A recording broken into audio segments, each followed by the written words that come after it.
For most scientists, evolution is considered the best theory for explaining the existence of the variety of life that we see today.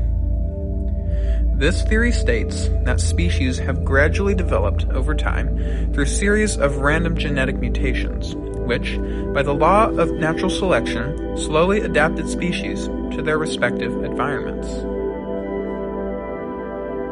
However, as we look through the many organisms living on our planet, it's hard to believe that such complex creatures could have ever been the product of random chance. A favorite example of this point are carnivorous plants. These incredible organisms, in order to find the valuable nutrients their watery habitats lack, have been designed with ingenious traps meant for capturing their prey. An evolutionist may argue that these intricate biological mechanisms have origins with natural selection. But a closer look at their incredible mechanisms can do nothing but cast doubt on this stance.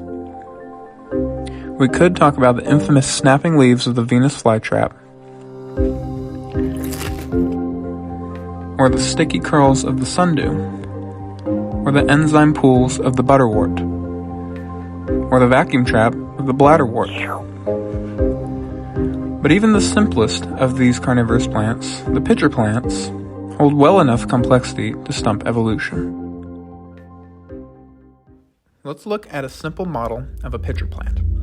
Here we see the basic design for all species. With their leaves they form a cup, and at the bottom of this cup sits a pool of liquid.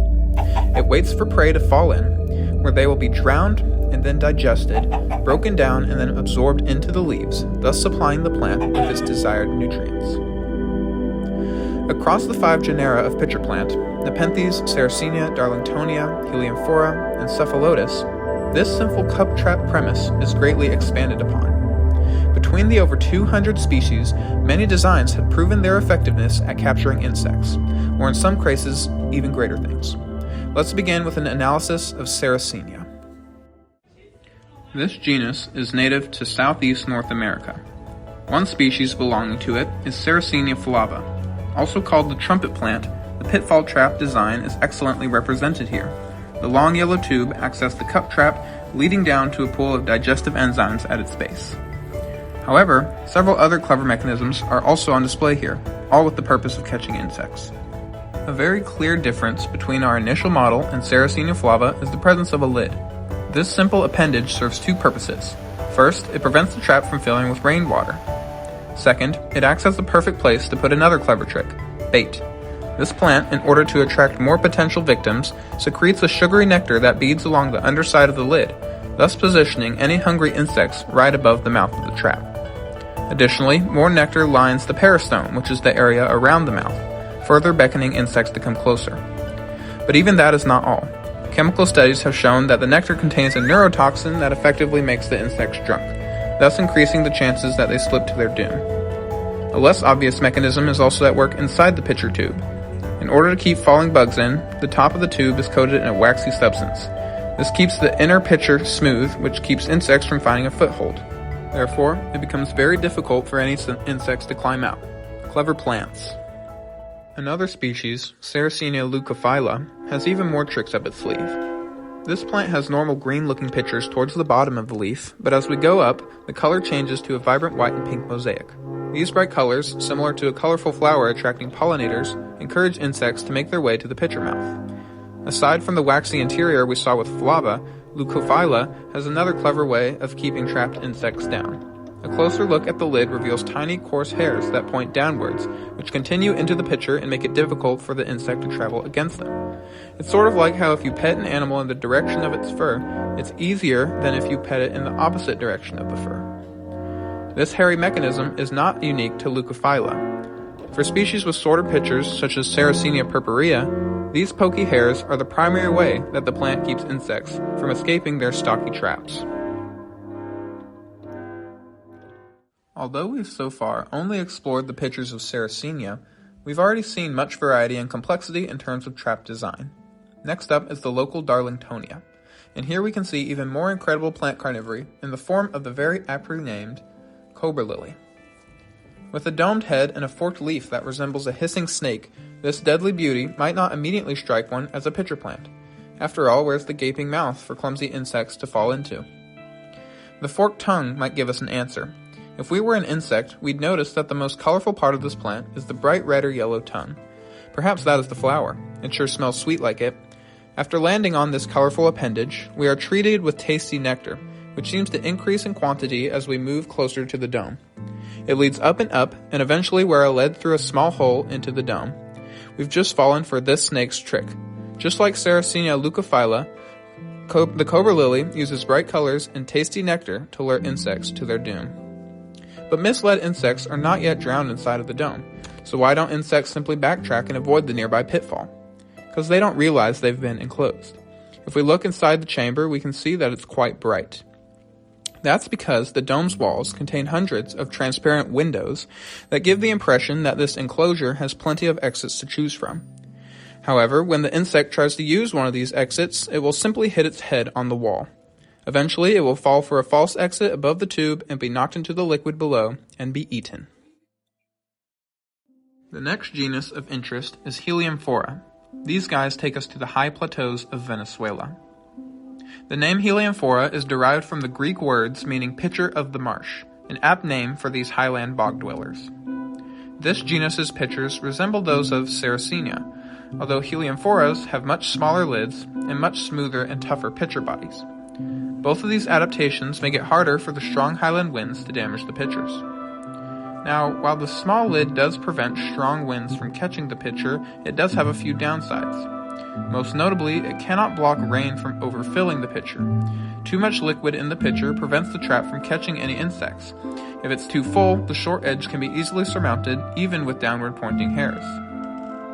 However, the plant has a clever mechanism to combat this. Towards the middle of the pitcher seam, a small slit can be seen. This slit is big enough to allow excess water to leak out while still being small enough to keep prey in, sort of like the overflow hole on a sink. So far, we've covered 3 genera: Sarracenia, Darlingtonia, and Heliumphora. These are all the New World pitcher plants, as they all grow in the Americas. Our next pitcher plant, however, is called Cephalotus. It is located in southwest Australia. Of all the pitfall traps we've so far analyzed, these guys are by far the smallest, maxing out at just 4 inches per pitcher. That means that in order to keep its prey from simply crawling up its short walls, it's going to need some clever tricks. The first of these tricks is rather obvious. Around the rim of the mouth, several tooth-like structures hang down towards the belly. These tough points poke any insects trying to scale the pitcher wall from climbing over the edge. However, this isn't the only obstacle a determined bugger will have to overcome. Deeper into the pitcher, above the digestive juices, another overhang is positioned. This one is less toothy, but more waxy and slippery. Therefore, it's almost impossible for a trapped insect to escape. With that, there is only one more genus of pitcher plant to discuss: Nepenthes. This is the greatest of the 5 genera, for its over 170 species are distributed all across the Far East, from East India to Madagascar to North Australia to the Philippines. Unlike the pitcher plants we've already analyzed, these genus's pitchers don't grow straight out of the ground. Instead, they grow at the end of a long tendril which originates from a rosette of leaves. These tendrils allow the pitchers to grow on the ground, wrap themselves around trees, or dangle in the air, putting them in position to attract all sorts of prey, whether crawling or flying. The pitchers themselves have familiar traits. They have nectar-dropped lids like those of Sarracenia, bright flowery colors like the tongue of Darlingtonia, and tough, toothy lips like the overhangs of Cephalotus. However, there are plenty of ways that this genus distinguishes itself. Let's go back to considering the lip of the pitcher. Just like Cephalotus, the mouth of a Nepenthes pitcher is lined with toothy structures that act as pokey barriers to an insect's escape. But unlike Cephalotus, these do more than just that. Take the pitchers of Nepenthes hamata, for example. These look more like dragon claws than teeth. Not only do they forbid trapped insects from coming out, but they also prevent grabby thieves from reaching in. As some growers would testify, these dragon claws can draw blood. Similar structures can be found in Nepenthes villosa, Macrophylla, and on Edwardsiana. The peristome can do more than just look intimidating, though. On some species, the pitchers have opted for a wider, flatter, and smoother design instead, such as on this Nepenthes jacqueliniae.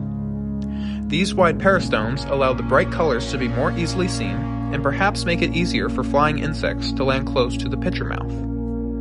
One of the most incredible aspects of Nepenthes is the sheer size of some of the species' pitchers. In fact, the largest pitcher plant in the world belongs to this genus, Nepenthes raja.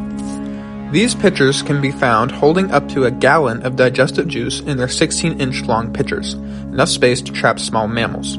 It is no wonder the name Raja comes from the Malaysian word for king. Other large species include Nepenthes attenboroughi, Nepenthes sibuanensis, and Nepenthes truncata. All of these are known to catch things as big as frogs, tree shrews, and small birds. Nepenthes can also get creative when it comes to how they attract their prey. While most use the typical nectar-baited lid over the pitcher mouth, some species like Nepenthes bicalcarata are completely set apart from all other pitcher plants. Using copious amounts of sweet nectar, this species attracts prey to the two fang-like appendages under the lid, which are conveniently located right above the mouth of the pitcher. Another creative lure can be attributed to Nepenthes alba marginata. This aptly named plant has an albino margin right under each pitcher's lip. This white band is made of tiny hairs which, for whatever reason, happen to be very tasty to termites. Thus, many termites, while trying to harvest food from the pitcher, fall into the nearby mouth and are eaten. This is the only known species of carnivorous plant that offers something other than nectar as bait. One species of Nepenthes, however, opts to have no bait at all.